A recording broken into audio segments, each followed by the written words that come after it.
Everyone, again, my name is Gwen Driscoll. I am the Director of Communications here at the UCLA Center for Health Policy Research, and it is my pleasure to once again welcome you to our 2015 Health Policy Seminar Series. Now, let me remember to move the slides this time.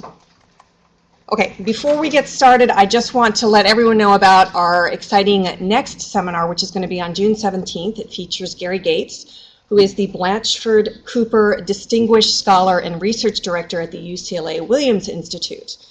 Gary is a nationally recognized expert on the health of sexual minorities, and he will be talking about the essential role that the California Health Interview Survey, which we conduct here at the center, that survey plays as one of the few comprehensive sources of data on the health of lesbian, gay, bisexual, and soon transgendered Americans. If you are interested in how this rich data source can help you explore this very understudied group, please join us. Again, that's on June 17th, same time, noon to 1. Okay. One other note, we will be recording this video today, so if you miss it or had to duck out, you can see it again. We'll have it up in approximately 1 week, and you can find it in our newsroom under Center Videos. You can also learn about all our upcoming exciting seminars, events, and publications and data releases by joining our e-newsletter, our monthly newsletter, Health Policy News. And that is the sign up that you should see on the bottom URL on this slide. Okay, so without further ado, I am now very happy to introduce today's speaker, Dr. David Grant, the director of the California Health Interview Survey, and the co-author, along with Susan Holtby of the Public Health Institute, and Elaine Zahn, who was with the Public Health Institute when this study was written, but has now joined the center as a faculty associate. They are the co-authors of a new study on the 10-year trends in the health of young children in California, developed with support from First 5 California and released today and available on our website. We are, first of all, lucky to have a data source like this in which you can look at 10 years of comprehensive local level data on the health of children on a wide variety of topics. This particular study spans the years 2003 to 2012, a period in which public health efforts for children focused on childhood obesity and improved nutrition, access to low cost and free dental services, and the expansion of children's health insurance programs. How well did California do? Here to tell us is Dr. David Grant. Okay.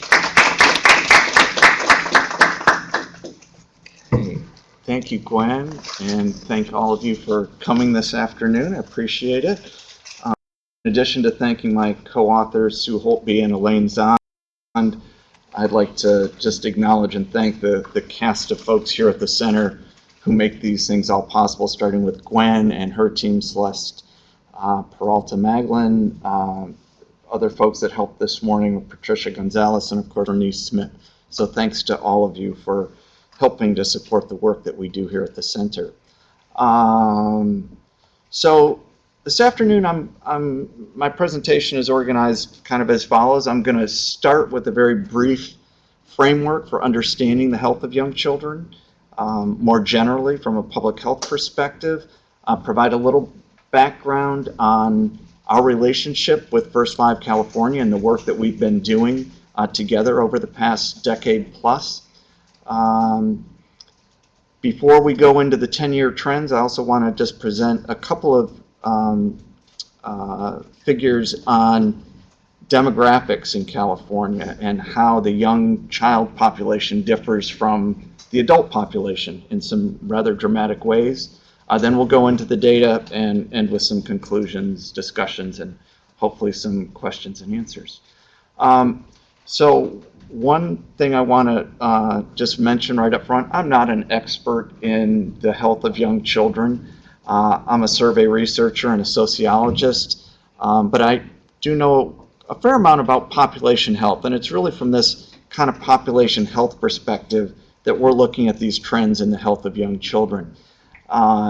It's kind of the surveillance 10,000-foot view perspective. I'm sure there are many of you in the room and on the phone that know a lot more than I do about various aspects of some of the indicators that I'll be discussing. but hopefully this does provide some context. One thing we do have is great data, and I do have a lot of confidence in the data, and that this can tell us something about how California is doing overall. Your experience at the local level might be a bit different, but I think these data are indicative of trends we see in California. So I'm going to start with what I think is a fairly safe assumption for trying to understand some of the changes in what we see. And that assumption is that all parents want what's best for their kids. That could be the best in terms of health, education, opportunities, physical, mental growth, etc. We probably all know some exceptions to that rule, but I think it's a fairly safe starting point. And then from the social ecological model, where we see that child, and especially for children 0 to 5, they're not out there on their own. They're within the context of their families, in a neighborhood, a community, and a social and cultural environment that's going to differ for each of these kids. And then there's a whole set of external factors, policy, political environment, economic conditions, which have varied widely in California over this 10-year period, a social culture environment, and a whole host of other factors that have interplay with families, communities, neighborhoods, and have an impact on what we're ultimately measuring here using the CHIS data on things like health insurance, oral health, obesity, preschool enrollment, and school readiness. And I would suggest that as we think about understanding some of the changes we see in the data, that some of the outcomes are more susceptible, more immediately impacted by some changes than others. And we can change things like health insurance rates with policy much more quickly than we can change obesity and eating behaviors and physical activity by either legislation, social messaging, or other interventions. Okay. So trying to understand that framework, we're now going to talk a little bit about the work we've been doing with First 5 California. And First 5 California, as many of you will remember, was passed back as Proposition 10 in California in 1998. And the public persona leading the charge for the passage of Prop 10 was someone known as Meathead. Now, if you don't know who Meathead is, then it's just evidence of a real generational divide. All of us older folks in the room remember Rob Reiner as the actor in the 70s sitcom All in the Family, known affectionately by his father Archie Bunker as Meathead. And Rob Reiner, after his acting career ended, became a political social activist and a real champion for children in California, and really led the charge here to pass Prop 10. And it imposed a 50-cent per pack tax on cigarettes in California, and that funded First 5 to pursue a mission of improving the lives of young children and their families in California. And CHIS became involved with First 5 back in 2000, supporting the very first data collection cycle of the California Health Interview Survey. And CHIS is a cost-effective way for First 5 to meet some of its mandated goals on data collection, research, and evaluation of health, the social and emotional development, and school readiness of young children at both the state and county levels. We've had the advantage in CHIS of having consistent measures on a lot of young indicators of health for young children over time, which gives us the opportunity to explore and compare these changes over time. We do a couple of things specifically for First 5 in the data collection for young children. This is the most detailed method slide that I'm going to present this afternoon, but there's two things that we do. So when we interview households, we select, if there are children under the ages, or between the ages of 0 and 10, we select one child to be the target of our child interview. If there are children in the 0 to 5 age range and the 6 to 11 age range, we double the selection probabilities of selecting the younger child. And that helps us boost the sample of First 5 California's target population, the 0 to 5 age group. The second thing we do is something that we call child first interviews. And I hesitate to bring this up because it's rather complicated, but it's an important thing that we do to increase the sample of children. So when we interview a household, the first thing that we do is what we call a screener interview. And in that screener interview, we identify how many adults there are in the household. We select one adult at random to be the adult respondent. And then we find out if there are children and adolescents in the household. And if there are children and adolescents, we go and select a child and adolescent. Before 2005, when we started this, we often would leave children in households uninterviewed. We wouldn't collect any information, and that's because we had a strict protocol of first interviewing the adult, then doing the child and teen interviews.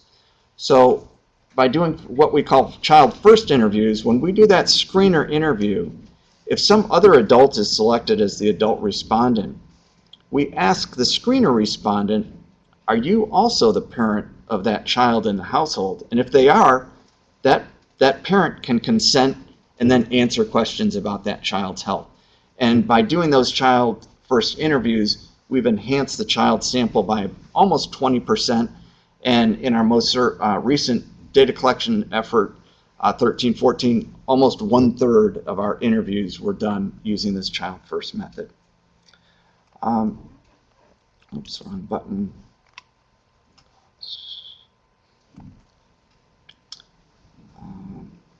So I promised I'd show a little context, demographic context, before getting into the trends data that we'll look at in just a minute. And California is not only a very large state, but a very diverse state. There is no group that has a majority racially and ethnically in California.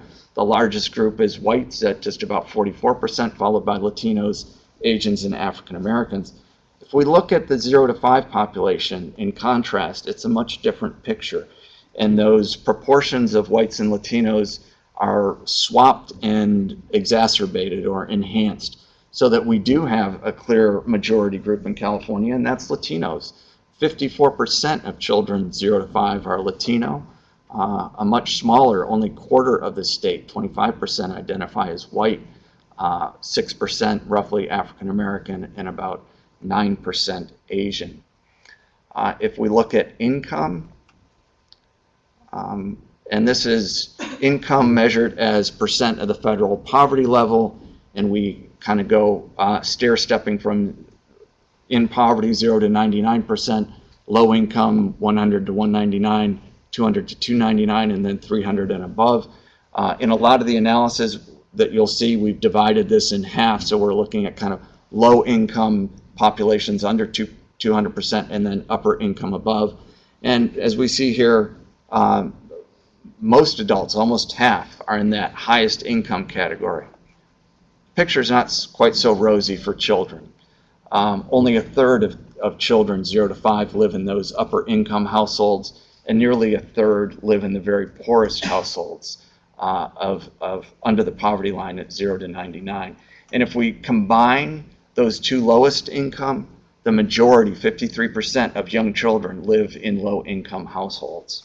So just in brief summary, the child population is a lot different than the adult population. The majority of 0 to 5 kids are Latino, and the majority, almost identical proportion, are low income.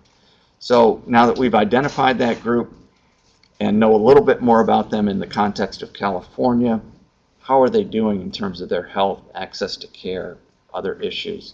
So to answer that question, we have taken just data from 2003 to 2012. We've limited the analysis to the population 0 to 5. We have disaggregated some of these indicators by race, ethnicity, and or income.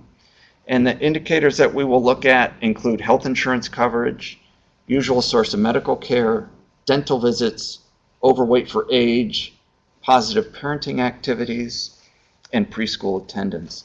I also want to mention that everything we're showing this afternoon is state level data. County level data is available through CHIS, and you can access that on the CHIS website or through the center's homepage, both through Ask CHIS. You can look at more granular data on children through Ask CHIS Neighborhood Edition down to the zip code level. We also have county level PDFs in a product called Health Profiles, and we have those for children, adults, by race, ethnic group, etc. So there's a lot more information and a lot more local information available from CHIS through some of those other tools. So the first slide we're going to look at is the uninsured rate, and this is children 0 to 5 who are uninsured at any point in time in the last 12 months, going from 2003 to 2012. And overall, that middle line in the center in green shows almost no change over time from 2003 to 2012. But we do see in that top blue line for low-income children a pretty steady downward decline from about 13% in 2003 to just under 9% in 2012. And that is a significant change over time. The gap, however, between the low-income and the upper-income kids does remain significant, although the gap has been narrowed. If we look at the type of insurance and health insurance coverage that these kids have, there's been a pretty significant and dramatic change over time, from starting with nearly 60% of kids with private coverage back in 2003, and a steady increase in the proportion of kids with public coverage.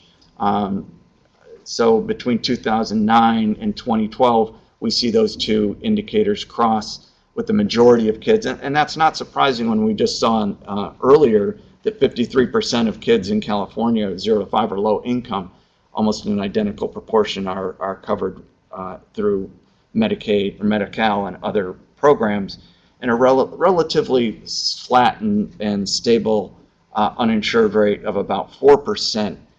Again, that's point in time versus the past 12 months, which we saw earlier.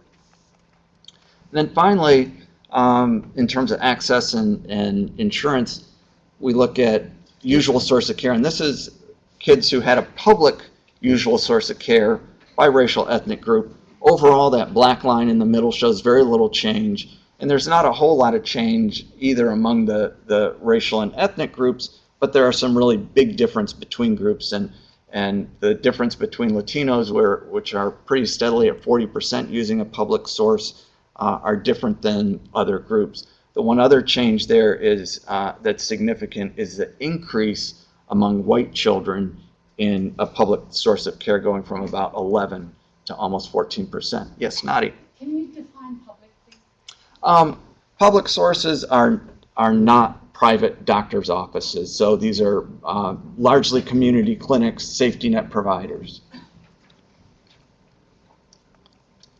So in brief summary here in terms of coverage and access, uninsured rate is pretty low and flat over time, about 7.5% for any time in the past year, about 4% at any given point in time.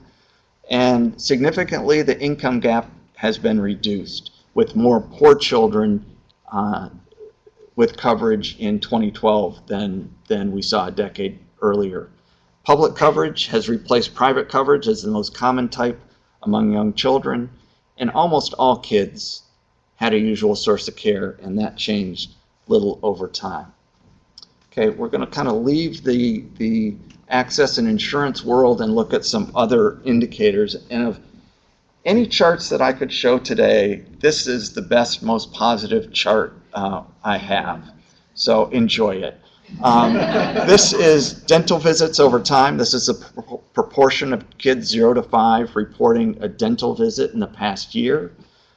We had big income gaps and low rates back in 2003, and that gap has narrowed so the income gap is non-existent by 2012, and it has increased rather dramatically for all groups. Unmitigated positive results here. I guess the one thing we could hope is that this will continue to increase, that trend upward. We'll have some data from 2013, 2014 very soon to tell us that, but this is really significant progress over the past decade. Is that due to a policy change, or is that due to kids getting more mature, or both? Could be some of both, but we'll You repeat the question. Sure. So what's the cause of this? Is this more kids getting access to coverage? Is it policy change? Both? And we'll talk about some of this a little bit later. One thing I will mention is First Five California and a number of other organizations have really made a big effort to support oral health in California. First Five invested over $7 million, largely through working with WIC in a partnership to expand awareness and help parents become more aware of the importance and expand usage of dental care for those young kids. As you know, a lot of times parents don't think kids really need dental care. They're going to get another set of teeth. They may not have teeth, or they may only have a few teeth. Yet, you know, oral health is a really big problem for kids in school readiness, and one of the leading reasons that kids miss school. So oral health is a big deal, and this is a really positive development for California. Overweight by income. Now, we don't talk about obesity for young children 0 to 5 because these are parents telling us about their kids' height and weight, and it's not great data. Parents are often guessing. We know that they guess more on height than weight. We take these with a little bit of a grain of salt, but I think what's important to keep in mind is that we've measured this the same way for the past 10 years. So the changes, while the results may not be perfectly accurate, the way we've been measuring this is consistent, and I think the trends that we see have some relationship to reality. That green bar on here shows overall no change in overweight by age in California as a whole, yet we do see some significant differences by income. Low-income kids have stayed relatively flat, increasing slightly, but upper-income kids, the overweight for age level has been cut dramatically from about 12% in 2003 to under 8% in 2011-2012. So here we see a growing income divide in terms of overweight among young children over time. Some of you may remember in the great green room there was a telephone and a red balloon and a picture of the cow jumping over the moon.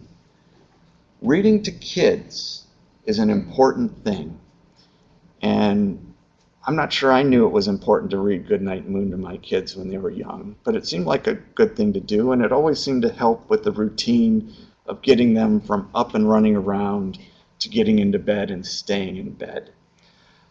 There's been a lot of research in young children's brain development over the past 2 decades, and it is an important and critical time for brain development, and something that you can't get back. You can't read to your kid later to make up for the development of all that dense synaptic neural network when they're in those young years.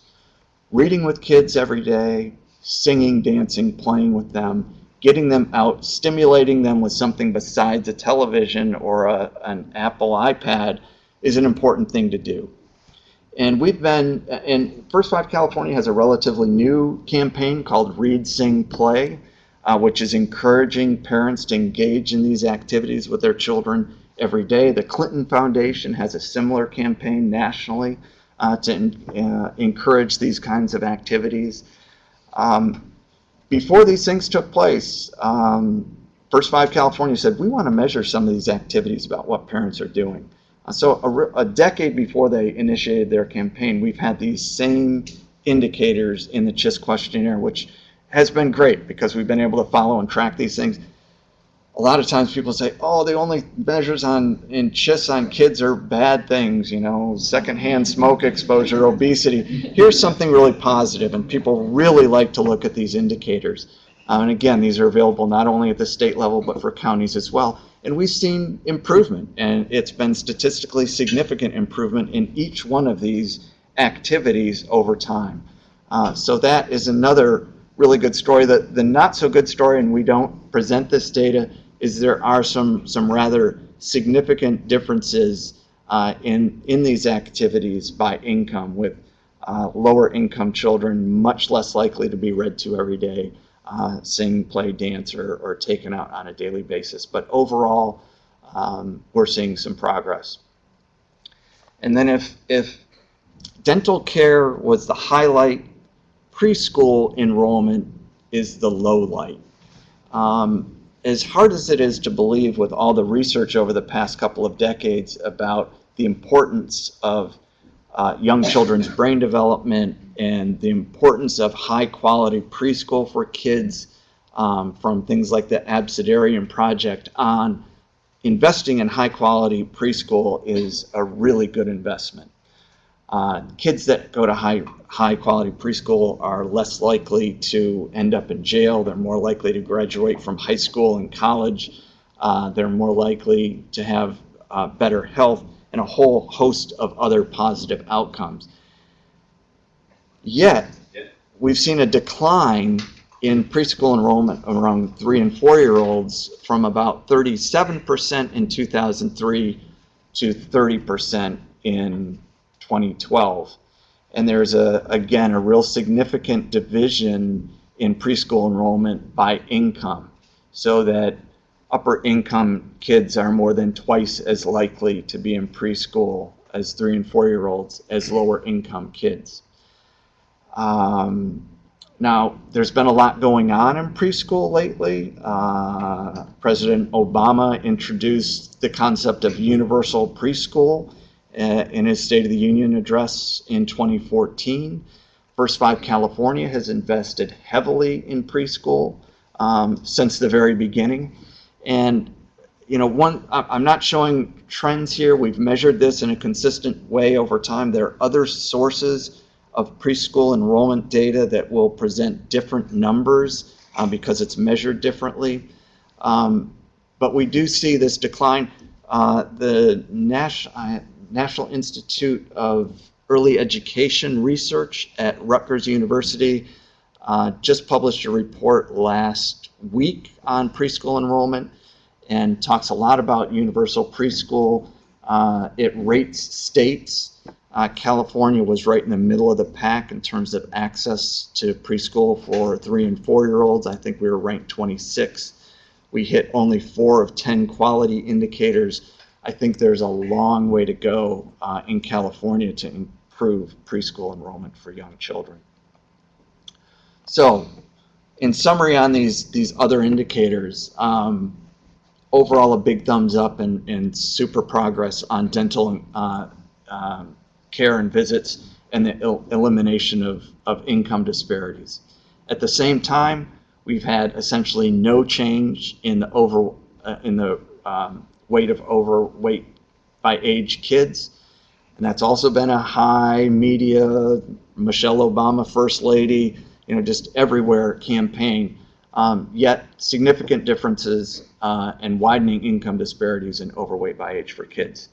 I've got kind of the thumbs up, thumbs down on the read, sing, play activities. We do definitely have gains over the decade, and those gains are significant, but the income disparities remain wide and are persistent. And then a thumbs down on the decline in preschool enrollment and evidence of a large disparity by income in kids enrollment, 3 and 4-year-old enrollment. So in conclusion here, just in terms of the trends that we've seen, I think it's a real mixed bag of progress, stability, and some worsening. Unmitigated gains in dental, progress in talk, read, sing, little change in health insurance, usual source of care, and overweight, and declines in preschool enrollment. When Sue, Elaine, and I were going through this, we discussed, are we really seeing a polarization by income of kids in California? And I think there definitely is some evidence of that, depending on some of the indicators. We've seen declines in polarization by income in health insurance and dental visits, yet increasing income gaps for overweight for age, talk, read, sing, and preschool enrollment. And that takes me back a little bit to my opening framework of how kids are doing and how can we kind of understand some of these changes that we see in the data. California, I think, deserves some credit here. The state has been relatively consistent and effective in promoting policies to expand health insurance coverage and improve access to care and dental care for children. That's through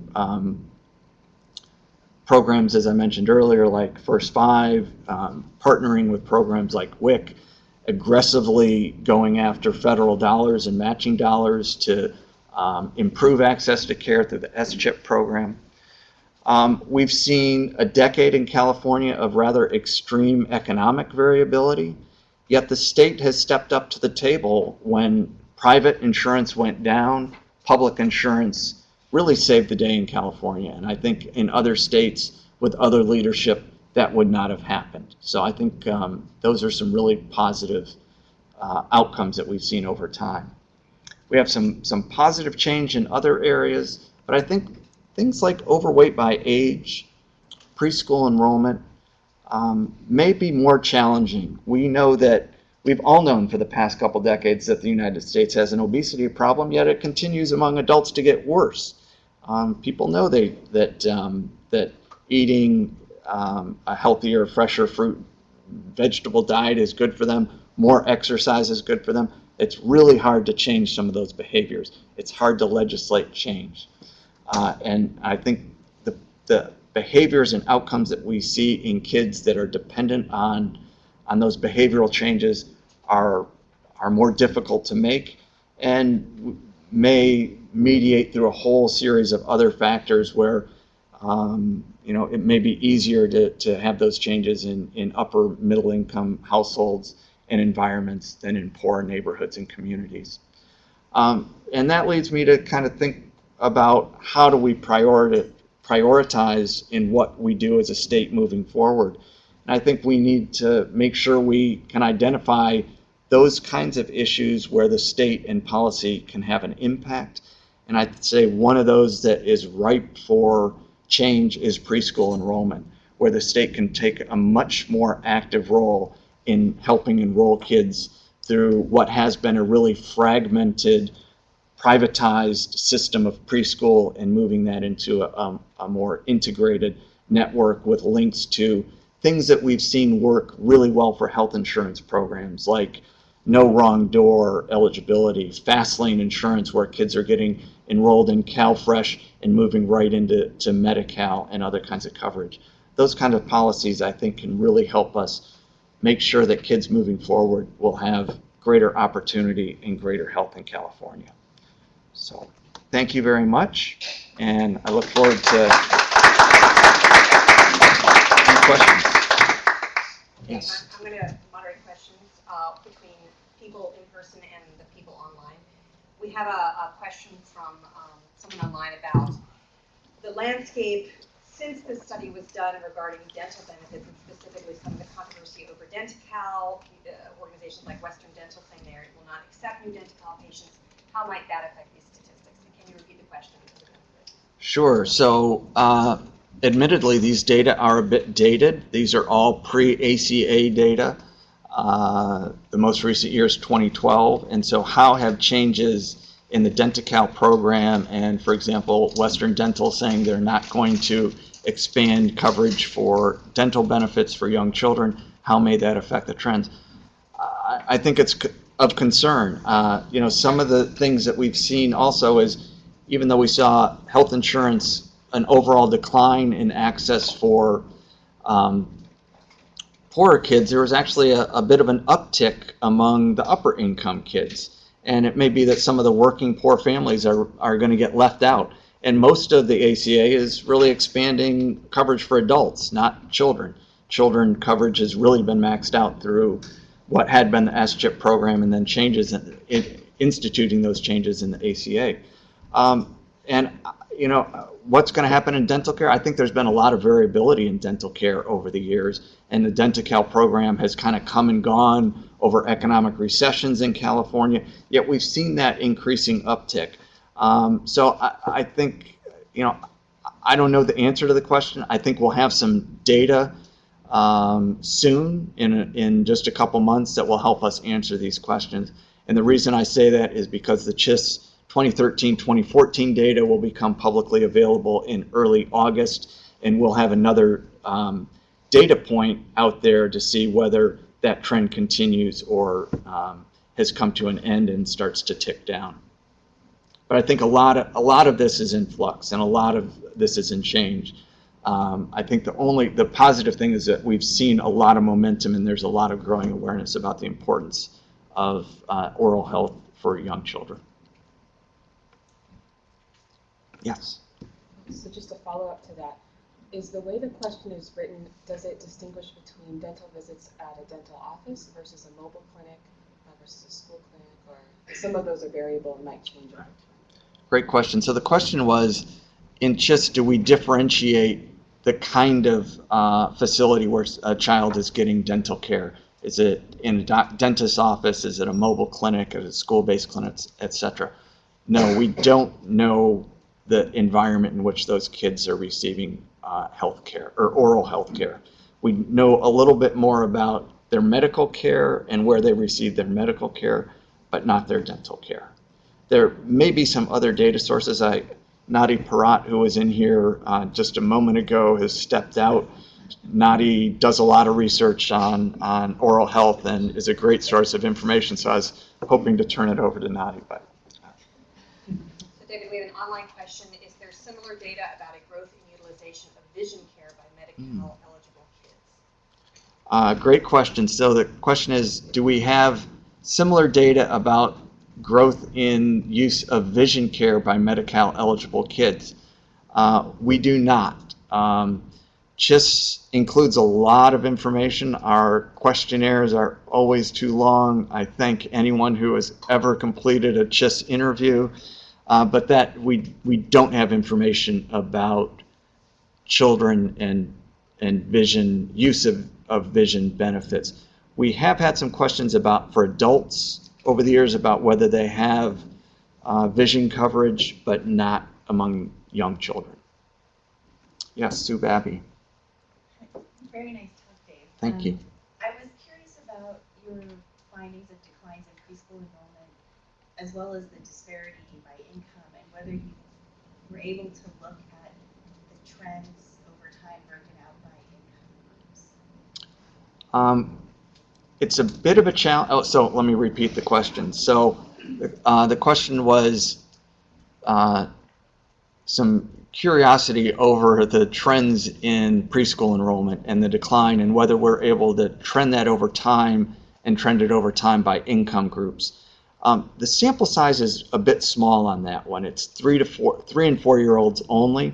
So when we start to separate the 3 and 4 year olds by income, the data gets a little bit thin, and I didn't show the full trend there, but there was some growth actually from 2003 to 2005, and then it flattens off, and then it declines after 2007. And I think a lot of what we're seeing there is economic recession and kids and parents not able to afford preschool in the 2009 recession onward.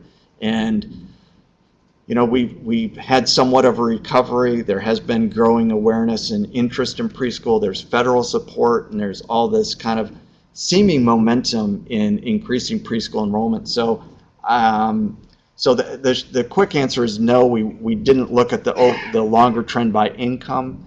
And the second piece is, I hope that what we've seen is a bit of a temporary decline, and that it's really recession related, and that we're going to see a return to an increase in rates for preschool enrollment. I think, though, that as we saw with health insurance coverage, it may require some more support through policy and resources to not only get more kids in preschool, but also to make sure that we have enough preschool teachers and trained teachers to support those kids and preschools. Yes. I'm a rental property owner in South Los Angeles, and I know that as a rental owner, I have a whole group of rental owners in South LA that we work collectively together to make sure our tenants know where there's resources, they have better quality of life, which also means they can pay the rent better. In your study, because we're a great opportunity for that continuity of resources, did you study, and I can guess on the answer, but did you study actually how many were in rental properties to use that as a resource to solve the problem? That's a great question. So the question was, did we look at kids and their health and differences of kids who are renters versus kids that live in family-owned occupied housing? Is that reasonable? So no, we didn't, but we have those data in CHIS. We could certainly do that, and I think the other comment preceding this was that kids with better access to health care are families that are better renters, and we could look at that. We have that information, and it might be an interesting thing to explore, and maybe we should talk later and see if we can do some work together. I'm a volunteer director of the Apartment Association of Greater Los Angeles, so we will give you that access if you'd like and create that continuity. That's fantastic. Thank you very much. Other questions? Yeah. Is there any data in the survey on like kids with special needs or any autism spectrum, anything like that? We do. So the question was, is there any information in CHIS on kids with special needs, autism, spectrum disorder, etc.? And yes, we do have information on kids, and I think we've been collecting that since at least 2005, 2003, including some questions, and some of the questions have changed a bit over time. We do have a fact sheet that we put out, I think, in 2007 on kids with autism spectrum disorder.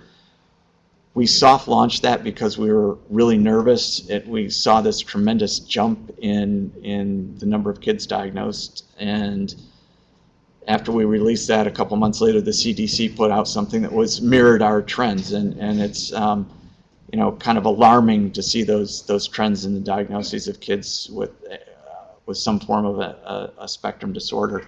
We do have that, and we First Five is also supporting questions on doctors screening kids. So asking parents of young children, was your child screened for developmental delay? Did the doctor, and we go through kind of a checklist of things that doctors should do with young patients to explore their development. And then not only was the child screened, but then was the child referred for further screening. So we do have some of that information. And I would also encourage people on the center's website. We have a great publications archive and search tool, and there may be, there's 250 plus peer-reviewed journal articles with CHIS data and counting, and there may be something in there that looks more specifically at that's been published. So.